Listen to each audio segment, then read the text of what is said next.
New York City spent $4 billion on homelessness. $4 billion. The most expensive homeless response in the history of any American city. More than most countries spend on their entire social welfare systems in a year. And tonight, 100,000 people are still sleeping outside in New York City. In subway stations, on park benches, under bridges, in cardboard shelters on the sidewalks of the most photographed streets in the world. Now pause on that number. 100,000 people in one city.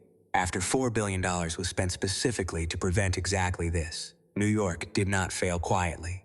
New York failed loudly, in full view of the entire world, while spending more money than any city in American history, trying not to. So tonight, we are not here to show you sad images and move on.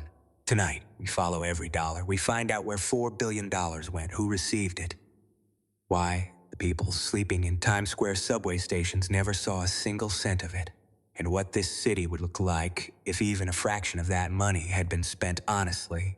Stay until the very end, because New York's story is the most expensive homeless failure in American history. And you paid for it. Chapter 1. The scale New York City has the largest homeless population of any city in the United States. Right now, approximately 100,000 people are experiencing homelessness across the 5 boroughs. Of those, around 4,000 to 5,000 are sleeping on the streets, in subway stations, and in parks on any given night, completely unsheltered. The rest, roughly 95,000 people, are in the city's shelter system, which sounds better until you understand what that system actually looks like. New York's emergency shelters are not temporary stepping stones toward housing. For most people inside them, they are long-term residences with no clear exit. The average length of stay in a New York City shelter is currently over 500 days. That is nearly a year and a half. Inside an emergency shelter, waiting for a housing placement that the city's own data shows may never come. Families with children are staying in shelter for an average of over 400 days. Children growing up inside emergency shelters, doing homework in communal spaces, sleeping in rooms shared with strangers, living without privacy or stability, while the city spends billions around them. Now, the number that defines everything. In 2015, New York City launched its most ambitious homeless reduction plan ever. Mayor Bill de Blasio announced home-based expansion and pledged to dramatically reduce street homelessness within 5 years. At that time, there were approximately 58,000 people in the shelter system. In 2026, there are 100,000, after billions spent, after countless press conferences, after program was announced and funded and celebrated. 42,000 more people in the system than when the effort began. Stay with us, because in the next chapter we go underground, into the subway stations, into the places New York's homeless crisis lives that most tourists never see. Chapter 2, Underground, the subway crisis. If you want to understand New York City's homeless crisis, you have to go underground. The New York City subway system runs 24 hours a day, 7 days a week. It is the only major subway system in the world that never closes. And that fact, that simple operational fact, has made it the largest emergency shelter in the city that nobody officially calls a shelter. On any given night, between 3,000 and 4,000 people sleep inside the New York City subway system, on benches, across seats in moving trains, on the floors of stations, in maintenance corridors, in the warm air pockets near ventilation grates on underground platforms. They ride the trains in loops through the night, the same routes, the same cars, not going anywhere, just staying warm, just staying safe. Just surviving until morning, the A train running from Far Rockaway to Inwood, the 2 and 3 running the length of Manhattan, the 7 train across Queens. These are not just transit lines. For thousands of people every night, they are bedrooms. The MTA spends approximately $100 million per year on homeless-related services and cleaning inside the subway system, outreach workers, police overtime, deep cleaning operations after encampments form in stations. $100 million per year, just inside the subway, just managing the visible presence of people who have nowhere else to go. That money produces no housing placements. It produces clean platforms and police presence. The people return the next night because the subway is still warmer and safer than the street. Above ground, the situation is equally visible. In Midtown Manhattan, steps from Times Square, steps from Broadway theaters, steps from hotels charging $500 a night. People sleep in doorways with their belongings in garbage bags beside them. In Penn Station, one of the busiest transit hubs in the Western Hemisphere, families sit on the floor surrounded by luggage that is not luggage. It is everything they own.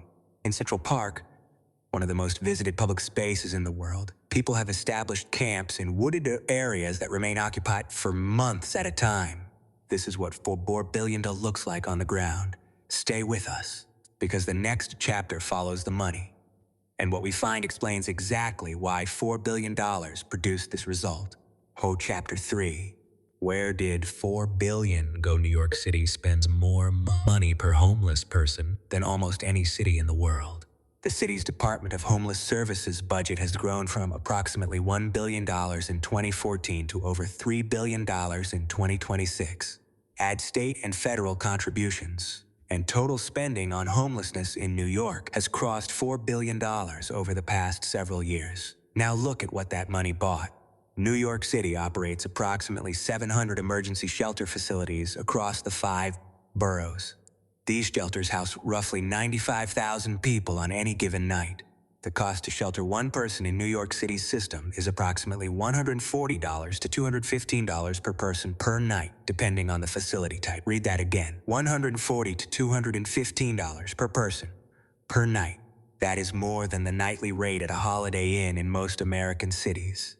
New York is spending Holiday Inn money every single night to keep people in emergency shelters that are not hotels, that do not have private rooms, that do not have kitchens, that do not provide the stability or dignity that even a basic hotel room provides. For $215 per night, multiplied by 365 days, the city is spending approximately $78,000 per person per year just to keep someone in an emergency shelter bed. For $78,000 per year, in most American cities, you could rent an apartment and provide full support services to a homeless individual and still have money left over. But New York is not most American cities, and the reasons why shelter costs this much in New York reveal exactly how the money disappears. New York City does not directly operate most of its shelter facilities. It contracts them out to nonprofit organizations who lease buildings, staff facilities, and bill the city for operations.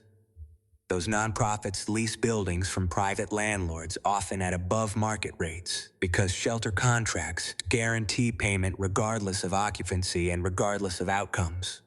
A 2023 investigation by the New York City Comptroller found that multiple shelter providers were leasing buildings at double the market rate for comparable properties in the same neighborhoods. Landlords with political connections to city officials were receiving shelter contracts that generated millions in annual rental income, guaranteed by city contract, with no competitive bidding required. The investigation also found that several nonprofit shelter operators were paying their executive $400,000 to $600,000 in annual compensation from city contracts funded by public money. And despite all of this spending, despite $140 to $215 per person per night, the shelters themselves are frequently dangerous, overcrowded, and deeply inadequate. A 2024 report found that over 60% of people offered shelter placements in certain New York facilities refused them because the conditions inside were worse than what they had found on the street. People are refusing $215 per night city shelter beds because those beds are in facilities with violence, theft, drug use, and complete lack of privacy that makes sleeping on a subway bench feel like the safer option. The money is being spent. The outcomes are not being produced, and the structure guarantees this will continue. Stay with us, because next we meet the real people this system was built around, and their stories will make the $4 billion feel very different. Chapter 4. The people $4 billion did not reach. James is 52 years old. He worked in building maintenance for a Manhattan property management company for 24 years. Steady union job. An apartment in the Bronx he shared with his wife and 2 kids. In 2020, his wife was diagnosed with cancer. Treatment costs reached $60,000 after insurance. James exhausted every dollar of savings. He fell behind on rent. His landlord filed for eviction. In New York City's backlogged housing court, the case took 8 months to resolve. By the time it did, James had nowhere to go. He applied for emergency shelter. He was placed in a facility in the Bronx with 200 other men in a large dormitory-style room. No privacy, lights on at all hours. His belongings were stolen twice in the first month. James has been in New York's shelter system for 3 years. He still has his building maintenance certifications. He applies for jobs regularly, but without a stable address, without a place to shower consistently, to keep clean clothes, to receive mail. Securing employment has proven nearly impossible. Carmen is 29 years old. She aged out of New York City's foster care system at 21 with $1,500 and a garbage bag of belongings. No family support, no housing, no safety net. She couch surfed for 2 years. Then, a relationship ended and the couch disappeared.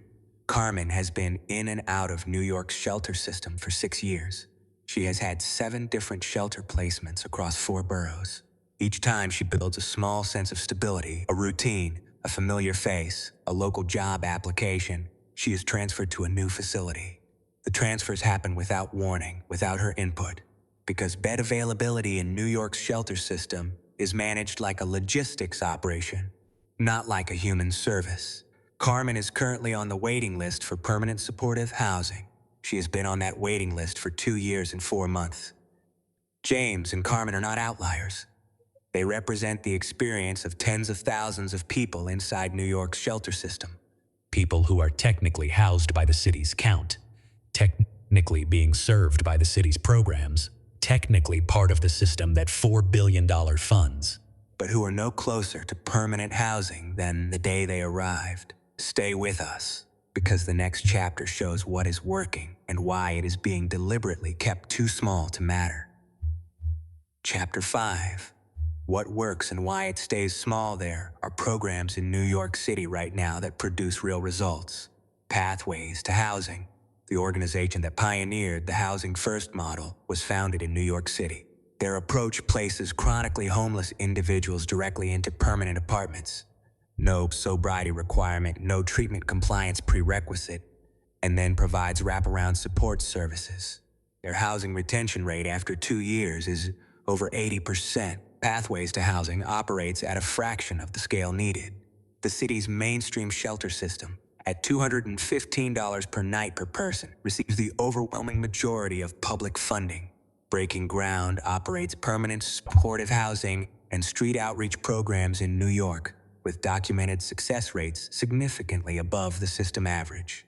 Their street outreach teams build long-term relationships with chronically unsheltered individuals, visiting the same people, in the same locations, consistently over months and years, until trust is established and a housing placement becomes possible.